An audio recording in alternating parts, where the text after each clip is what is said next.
예수소망교회 매일 성경 말씀 사무엘상 8장 1절에서 22절까지의 말씀으로 왕이신 나의 하나님 이란 제목으로 말씀을 드리겠습니다. 이스라엘은 왕이 없어도 왕 되시는 하나님의 전능하신 능력으로 블레셋으로부터 전쟁에서 승리하고 평화와 안정을 누렸습니다. 그러나 이스라엘 백성들은 주변 국가의 왕정 체제를 부러워하여 그들의 왕정 체제를 달라고 왕을 요구합니다. 사무엘은 왕정 체제의 위험성을 알렸음에도 불구하고 그들은 고집을 꺾지 않습니다. 사무엘상 8장 1절부터 9절까지의 내용 읽겠습니다. 사무엘이 늙음에 그의 아들들을 이스라엘 사사로 삼으니 장자의 이름은 요엘이요 차자의 이름은 아비아라. 그들이 브엘세바에서 사사가 되니라. 그의 아들들이 자기 아버지의 행위를 따르지 아니하고 이익을 따라 뇌물을 받고 판결을 굽게 하니라. 이스라엘 모든 장로가 모여 라마에 있는 사무엘에게 나아가서 그에게 이르되 보소서 당신은 늙고 당신의 아들들은 당신의 행위를 따르지 아니하니 모든 나라와 같이 우리에게 왕을 세워 우리를 다스리게 하소서 한지라.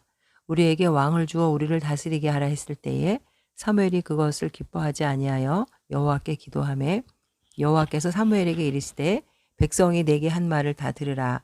이는 그들이 너를 버림이 아니오 나를 버려 자기들의 왕이 되지 못하게 함이니라. 내가 그들을 애굽에서 인도하여 낸 날부터 오늘까지 그들이 모든 행사로 나를 버리고 다른 신들을 섬긴 같이 내게도 그리하는도다.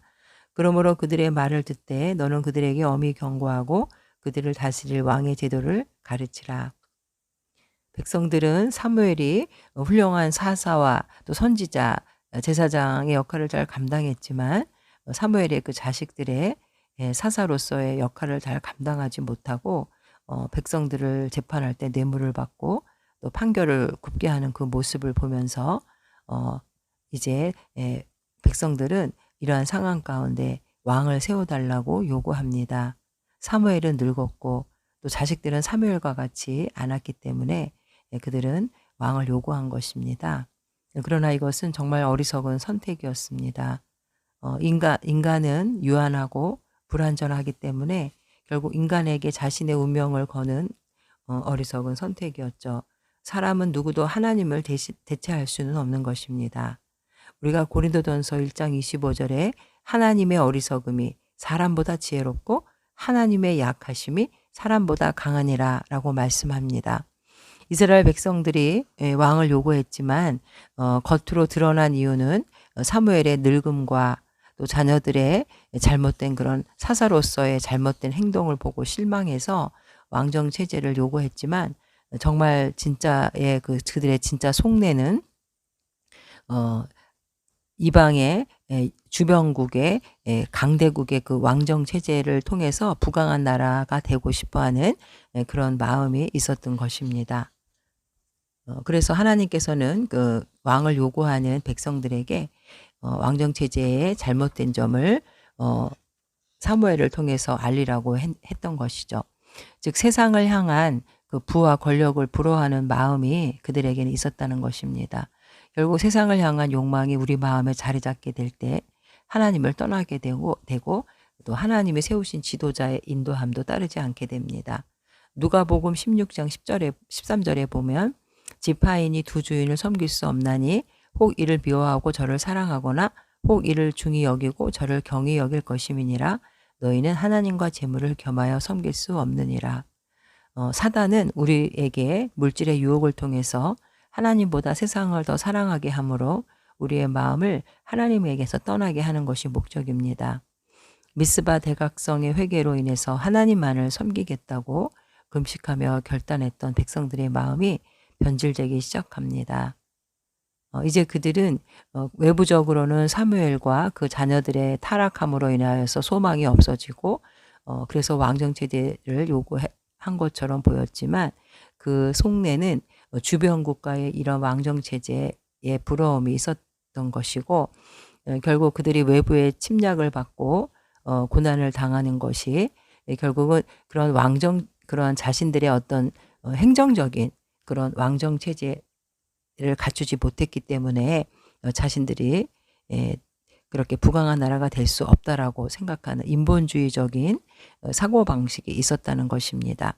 하나님의 통치함을 받고 하나님을 신뢰하기보다는 결국은 인간적인 생각과 방법으로 그들은 왕정체제를 요구했던 것이죠.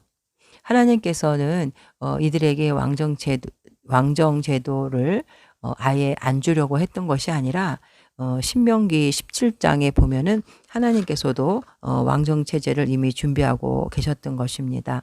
신명기 17장 14절에 보면 내가 내 하나님 여호와께서 내게 주시는 땅에 이르러 그 땅을 차지하고 거주할 때에 만일 우리도 우리 주위의 모든 민족들 같이 우리 위에 왕을 세워야겠다는 생각이 나거든. 그래서 그 왕의 역할, 왕은 말을 많이 가지면 안 되고 아내를 많이 두지 말고 하나님의 율법책을 늘 옆에 두어야 한다라는 그 왕의 그 역할을 하나님은 이미 신명기에서 말씀해 주셨던 것입니다. 하나님께서 왕정 제도를 안 주시려고 했던 것이 아니라 하나님의 때가 될 때 주시려고 했던 것인데 이스라엘 백성들은 자신의 어떤 그런 인간적인 생각으로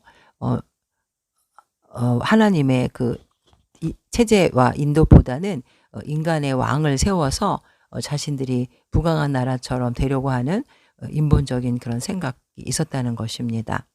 결국 그들은 자신들이 고난을 당하고 자신들이 나라가 부강하게 되지 못하는 이유가 자신들의 그 신앙, 하나님과의 관계가 바르지 못했다는 것이 아니라 세상적인 어떤 그런 체제가 잘못됐다라는 이런 인본적인 생각이 그들 속 안에는 있었던 것이고 하나님이 이것을 알았기 때문에 그 6절에 보면은 사무엘이 우리에게 왕을 주어 우리를 다스리게 하라 했을 때에 사무엘이 그것을 기뻐하지 아니하여 사무엘이 그 백성들의 속마음을 알았기 때문에 사무엘은 기뻐하지 아니했다 그랬고 또 그러한 왕을 달라고 했던 그런 내용들을 자신이 판단하기 이전에 하나님께 먼저 기도하는 이 사무엘의 위대한 모습을 우리는 또 보게 됩니다. 하나님께서는 이스라엘 백성들의 친히 왕이 되시고 또 인간의 왕을 세워도 결국 그 인간의 왕을 이끌어 가시는 분은 하나님이신 것입니다. 이스라엘 백성들은 결국 자신들의 진정한 왕이신 하나님보다 인간적인 방법만 강구했고 그래서 하나님께서는 이스라엘의 그 왕을 달라는 그 요구에 대해서 8절에도 내가 그들을 애굽에서 인도하여 낸 날부터 오늘까지 그들이 모든 행사로 나를 버리고 다른 신들을 섬김같이 내게도 그리하는도다. 결국 왕 대신 하나님께서 40년의 광야 생활을 통해서 애굽에서 또 탈출 해방시키시고 그런 모든 과정들을 이끌어 주셨는데 결국은 이제 그들이 교만한 마음으로 하나님의 은혜를 잊어버리고 자신들의 힘으로 나라를 세워보겠다는 그런 마음이 잠재되어 있었던 것이죠. 그래서 사무엘의 지도도 버리고 왕을 달라고 했던 것입니다.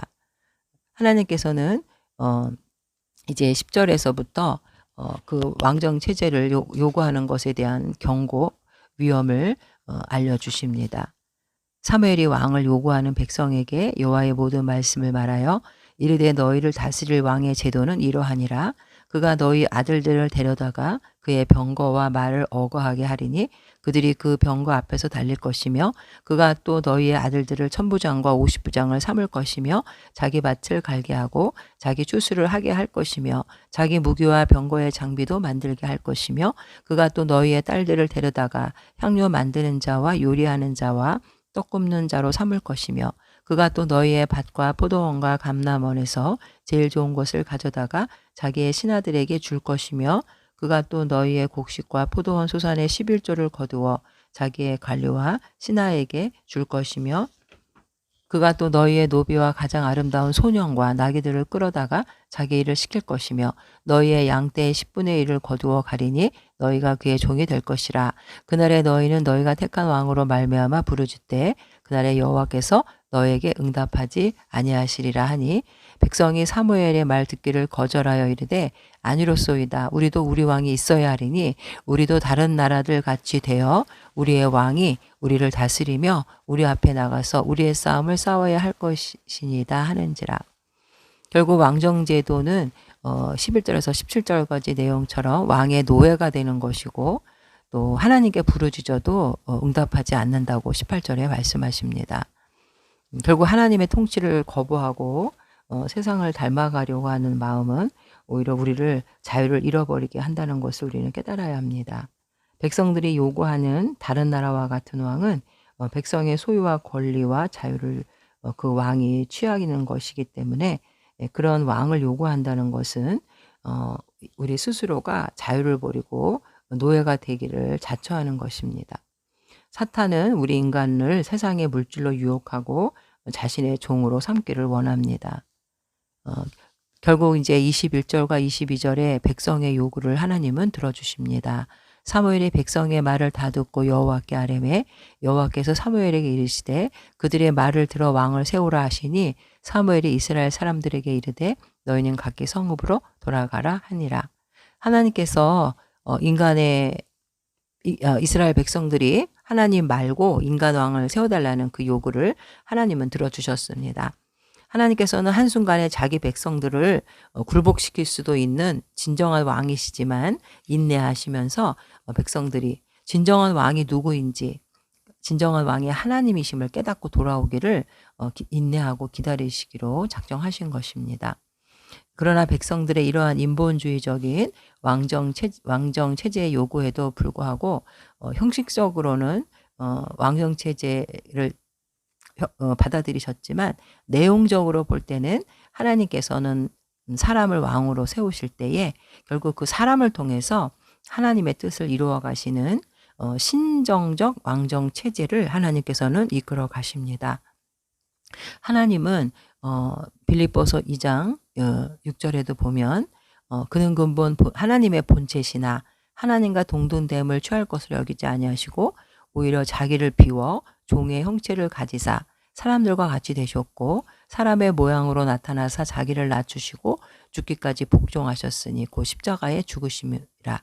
이러므로 하나님이 그를 지극히 높여 모든 이름 위에 뛰어난 이름을 주사 하늘에 있는 자들과 땅에 있는 자들과 땅 아래에 있는 자들로 모든 무릎을 예수의 이름에 꿇게 하시고 우리의 진정한 왕이신 그리스도는 스스로 자신을 낮추시고 십자가에 죽으심으로 만왕의 왕으로 영광을 받으신 분입니다. 하나님께서는 결국 이스라엘의 백성들의 이 왕정 체제를 허락하셨지만 그러나 하나님이 인간의 뜻대로 좌지우지 하시는 분은 아니십니다. 왕정 체제나 신정 체제나 각각의 장단점이 있고 또 하나님은 때가 되면 이스라엘 백성들에게 그 왕정 체제를 허락하려고 하셨지만 이스라엘 백성들이 이방 민족의 침입과 자신들의 고난의 원인이 결국은 자신들의 그 신앙이 부족하고 하나님 앞에 관계가 올바르지 못했다는 것을 깨닫지 못하고 뭐 행정적인 정치 체제나 이런 외부적인 이런 모습을 통해서 그것을 해결하려고 했던 이런 불신앙적인 모습, 인본주의적인 이런 어리석음으로 왕정을 요구했기 때문에 하나님이 기뻐하지 않으셨던 것입니다. 결국 우리의 인생의 모든 문제는 궁극적으로는 외부적인 것에 있는 것이 아니라 하나님과의 올바른 그런 관계가 결국 우리의 인생의 승패를 좌우한다는 것을 우리는 깨달아야 하겠습니다.